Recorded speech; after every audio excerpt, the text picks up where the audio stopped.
What's up, Trekkies?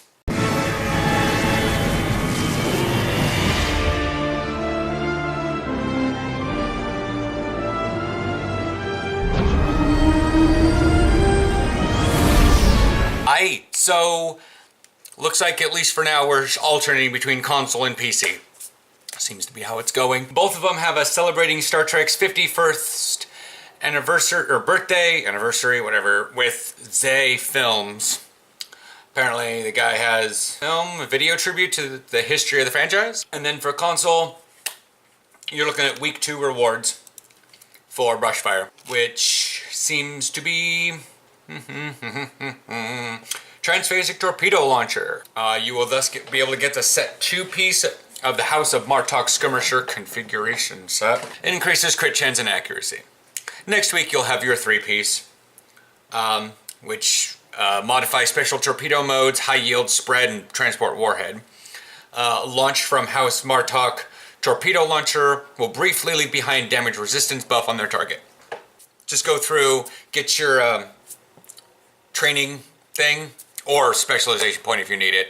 The upgrade item, and I mean, it's honestly more Martok. Why not? So, moving on to PC, we have 3 things. First of all, Beyond the Nexus, week 1. So I've watched, or I read the little story, which is basically LaForge and younger O'Brien, or I forget the Kiriyoshi? Yeah. Are at Space Dock and they're looking over the Enterprise Odyssey F. He gets a report, you're from I would guess a Vulcan's ensign point of view, and she's trying to hand LaForge a report, and LaForge is like, oh crap, the Nexus is back. Because it's apparently been 39-ish years since the events of Generations. So I'm going to go over the week 1 rewards, and it'll have the 2-piece and 3-piece. Again, not spoiling anything in the episode because I haven't played it yet. Other than I know it's LaForge and involves the Nexus. The ribbon, that thing. The console engineering reinforced armaments, and also you get your universal tech upgrade or specialization point. But apparently the specialization point, the tech upgrade, and the weekly reward box... Wait a second. This box gives you your choice of universal tech upgrade and or captain specialization point box, which gives the character who opens it a specialization point. The weekly box, reward box, tech upgrade, and specialization point box are bound to account. Did not read that before. You can do this episode on multiple characters and get stuff for trait points if you're still, or specialization points if you still need that, or if you're looking to upgrade some of your gear. I just don't want to do it on other characters, mainly because my best geared character is over on Klingon side, and no. Second best geared character, sorry. Trilithium-laced weaponry set harnesses the power of trilithium to enhance the starship's offensive abilities while shoring up the ship's defenses to better protect the somewhat unstable substance. The console engineering reinforced armaments is one part. It's just the first part, collect all the pieces to set to unlock. The 2-piece, firing cycle haste and energy weapons and a flight speed increase. Reinforced engineering, this 3-piece provides an increase to your starship's structural integrity skill and a flat-out all damage resistance rating. But for now, it's engineering console. Probably not one I'm going to use. That's what's that. They got new ships coming out. No stats yet. Probably go over those next week. But what they are flight deck cruisers. Now, it's a 3-pack that you can buy. It's a Federation Klingon Romulan. So we don't have those like crazy 9-packs. So what this is they're flight deck cruisers, which if you've done, I think the Gorn have one, the Orion, whatever. So this one is a Tellarite Prelim flight deck assault cruiser. So yes, it looks funky. It looks actually pretty cool. Kind of Kazon-esque, but a lot more sleek. Sleeker than a Kazon vessel, but yeah. And then the Orion Blackguard Flight Deck Assault Cruiser. And then the Suliban Silic Flight Deck Assault Cruiser. So they're probably all going to have the same stats, just modified basically. Federation will have more shields, whereas Klingons and Romulans can cloak. The starships will be available on the Sea Store and can purchase for level 6 or 15 above, Vice Admiral, Lieutenant General ranks. Each of the flight deck assault cruisers will have a fleet variant made available upon release. Since the stats are not out yet, not coming out today, maybe Thursday. So the console is the IFF manipulator. It looks like a Confuse. It can be equipped on any of these ships. It says the primary target of the ability will be assigned as a primary opposing threat to all of their nearby allies, while targeting sensors become incapable of separating friend or foe. In addition to this, the primary target's damage resistance will also be reduced by an amount inversely proportionate to the number of foes confused. Debuff is stronger the fewer the foes are confused. It's a passive boost to crit severity and directed energy weapon, as well as engineering readiness, cooldown reduction. The starship trait, it's strain. It's a double skill. It's a double trait, and they may be moving towards these in the future, but maybe it's just for the flight deck assault cruiser and possible other support vessels. After reaching level 5 in your flight deck assault cruiser, you will unlock minority starship trait. While this trait is active, the number of allies or foes within 10 kilometers of you will be counted. Depending on whether or not you are in the minority, foes outnumber allies, or the majority, allies equal or outnumber foes, you gain different combat benefits. If you are in the majority, you get defensive stuff. Shield, damage resistance, shield hardness, and hull regeneration. If you are in the minority, you gain damage output and flight speed. Both allies and foes count hangar pets, fleet support, and other similar summons, so your photonic fleet counts. Perhaps the Romulan warp shadows, and then if you happen to summon in a little buddy fleet thing when you're low on health, that might count too. It says the availability will be in the Sea Store individually. They're found packed together in the Tier 6 Allied Flight Deck Assault Cruiser bundle. Yada yada. Exact features, stats, and details of this set of nostalgia-infused allies ship will appear within the next few days. Want to see the full what these ships look like? There's a link below. Next, the Dranur Colony Fleet Holding, which I keep thinking is what they wanted the embassy to be, but they kind of ran out of time. Because the way this has been described, this sounds like the way they were leading up the embassy to be, and the embassy fleet holding wound up being like, not that whelming. Not overwhelming and not underwhelming. It was just like, huh? This isn't quite what you made it out to be. I guess that's underwhelming. It was underwhelming for what it was played up to be. So with Season 14, Emergence, Dranur Colony will be made available as a new joint Lukari Kentari themed fleet holding. Available to all fleets in Star Trek Online, your fleet will assist the two races they establish and develop an island on the newly terraformed world. For the first time since the introduction of fleet starbases, players will be presented with a full-sized fleet holding.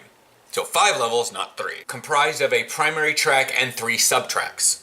Each with 5 tiers of progression. Each tier and subtrack will offer fleets new improvements to their colony world holdings, as well as access to new equipment, new gameplay options. Those will be detailed in a further along in this dev blog. It's big. We're going to go over all of it. If you don't care, I'll catch you next week. But if you actually care, we're going to sit through all of this. One feature that makes the Dranur Colony unique is that instead of purchasing provisions in your replicator, players instead work alongside the colonists to claim resources from the environment around the colony. This to be used for track progression. Each subtrack will have its own resource, and all 3 resources will be needed to upgrade the main track. So hopefully people will be down on the surface a hell of a lot more. As you progress in the various subtracks, you will find it easier to attain the resources, and your fleet will be able to automate part of the resource gathering process. So in addition to earning resources by participating in activities around the colony, your fleet will be able to enact training simulations for potential invasions. The Kentari haven't survived this long without a healthy helping of paranoia, after all. The invasion simulation is a multi-location wave defense event which allows up to 20 fleet members to participate without needing to queue. Simply travel to the Dranur Colony and start the event. After every 5 invasion waves, participants will be given a vote to stop and claim the rewards earned so far or continue onto more difficult waves, risking their earned rewards in the process. Victory in this simulation rewards players with resources, fleet marks, and used to progress the colony building. Here's a summary of what most of the rewards the fleet may earn by progression in their colony. Primary track. Colony. Exterior visual upgrades. Each tier will unlock one or more of the following. Exterior visual upgrades. Invasion shield relay. Defended objectives gain increased hit points. Invasion provisions projects gain more provision. Additional amenities include mail, bank, tailor, ship selector access. Travel options to and from other fleet holdings. This track will present players with a special reward unlock upon reaching tier 5. We are not yet ready to announce these details. Watch for a future announcement. Sub-track, renewable energy. At each tier you will unlock one or more of the following. Basically what this track represents is the influence of the lukari efforts on Draenor. It has primary focus on the scientific endeavors and rewards, but also includes powerful ship upgrades. So we'll see how this goes. Automated battery collection used to advance fleet projects in this and the main track. Invasion defense turret improvements. Elite fleet equipment options. All are ultra rare isolated protomatter warp cores, +4 max shield engine and aux power, +66 power transfer rate. Isolated protomatter singularity warp core, +5 to 12.5 current shield, engine, and aux power based on singularity, +66 power transfer rate. Sustained protomatter warp cores, so it's plus max shield, engine, and aux, -10% weapon power cost, +10% resistance versus subsystem power drain. So it's a specific thing to affect without giving you to affect draining, but without giving you bonus drain ability. Offensive ability. Sustained protomatter singularity warp core, 5 to 12.5 based on singularity. Other things are the same. Preservation protomatter deflector arrays, science. Not secondary deflector arrays, but deflector arrays. So that one's hull capacity, shield capacity, and impulse expertise. Increases crit chance and severity based on current hull hit percentage. Intervention protomatter deflector arrays. Weapon specialization, shield penetration, impulse expertise, increased crit chance and severity based on current hull percent. Elite secondary deflectors. 3 new variants, increased projectile damage, hull capacity, and shield capacity. Okay. Protomatter impulse engines, plus shield hardness. Energetic protomatter tactical consoles. Large +% to single energy type, phaser, disruptor, polaron. Chance to restore some hull and shield to self when activating any energy weapon firing mode. Fire at will, scatter volley, yada yada. Kinetic protomatter tactical consoles. Large +2 mines torpedoes of a single type, so quantum mines or plasma torpedoes, or a small % to all energy damage. A chance to restore some hull when activating projectile weapon firing mode, spread, dispersal pattern, warhead, high yield. Next subtract, infrastructure. Learning on Kentari expertise, this track represents the industrial ingenuity. Most rewards on this track are armaments for your ship, captain, and away team, but additional amenities can also be earned. This track requires ore provisions as an input for most projects. Automated ore collection, used in fleet projects in this and the main track. Fleet project logistics reduces project duration for all holdings by 2 to 10%. So it's most likely a 2, 4, 6, 8, 10. With all 5 tiers. That's good. Infrastructure defense mortar improvements. Starship injury repair. Elite fleet equipment options. They are ultra rare Mark 14. I read that backwards. Ultra rare Mark 4. Colony security ground weapons. I think this is supposed to be something else because that says Mark 4. Why would that? Anyways. Colony security ground weapons, all energy type variants, or all weapon firing type variants, stun pistol. Okay, so all of the energy type variants of all the weapon firing types, chance to hit to restore a small amount of health shields, scales with crit severity. Colony personal shields increases crit chance / severity based on current shield percentage. Probably not the greatest thing for ground. My shields are constantly gone. But I'm a science officer. per body armor. Increases all damage based on health percentage. That I can probably deal with. Draenor Starship energy weapons. All energy types, all weapon type variants. Chance to hit to restore a small amount of hull shields. Scales with crit severity. Good for really good for tactical officers, because they got a lot of crit severity. Draenor projectiles. All projectile types, both torpedoes and mines available. Chance to hit, scales with crit severity. Chance to hit to restore health and shields, gotcha. Next one, subtract, morale. In a community comprised of very different philosophical and political ideologies, it's important to keep everyone's morale as high as possible. Rewards from this subtract are primarily improvements to your away team as well as additional colony amenities. This track will require luxury provisions for an input to most projects. At each tier, you will unlock one or more of the following. Automated luxury collection, fleet provisioning bonus. Provisioning projects for all holdings will generate 5 to 25% additional provisions. Ooh. Sounds like you might want to work on that one first, because you'll get more provisions over time. Invasion defense health generator improvements. Oh, okay. And then security officer, duty officer assignments. Oh, okay, so turn in dilithium, turn in prisoners, turn in defeated changeling, yada yada. A bartender and a chef, a tailor, ship customization, the elite fleet options, all are ultra rare Mark IV. Lukari kit frames, the built-in ability, proto-matter matrix emitter. 2 self and nearby allies for 10 seconds, plus shield resistance, healing recovered, and shield healing recovered. Kentari kit frames, built-in ability, radiant energy emitter, 2 self and nearby allies for 10 seconds, range damage plus physical melee damage. That's good. Universal colony kit modules, plasma shockwave turret. Good, it's universal. Periodically emits a plasma AoE, which damages and slows nearby foes. Ooh. Toxic dart. Oh. Deals kinetic and toxic damage to a single foe, which also slows them and reduces their outgoing damage. Regenerative invigoration. Increase the amount of healing you receive from all sources. Ooh. Each time healed while this is active, you gain increased range and melee damage. Oh, nice. Colony Bridge Officer Ability Training Manuals. Okay, so you can teach your Bridge Officers Shockwave Turret for engineers, Toxic Dart Launcher for science, and Regenerative Invigoration for tactical. Even though those kit modules are universal for you, they work only on specific Bridge Officers. Lukari Bridge Officer Candidates.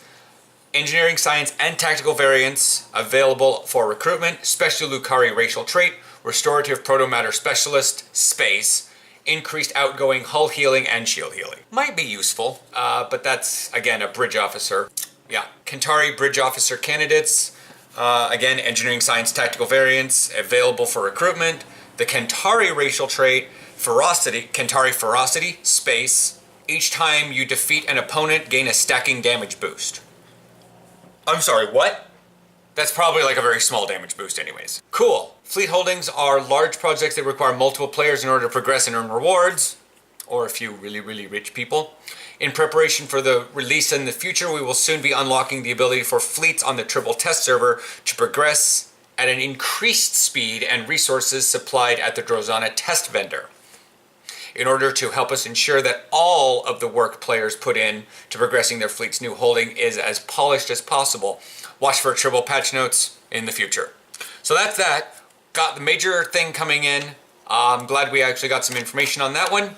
I'm excited to kind of be able to put forth and help build something for the fleet, because right now it's a lot of solo stuff. Oh God, did I do my Endeavor?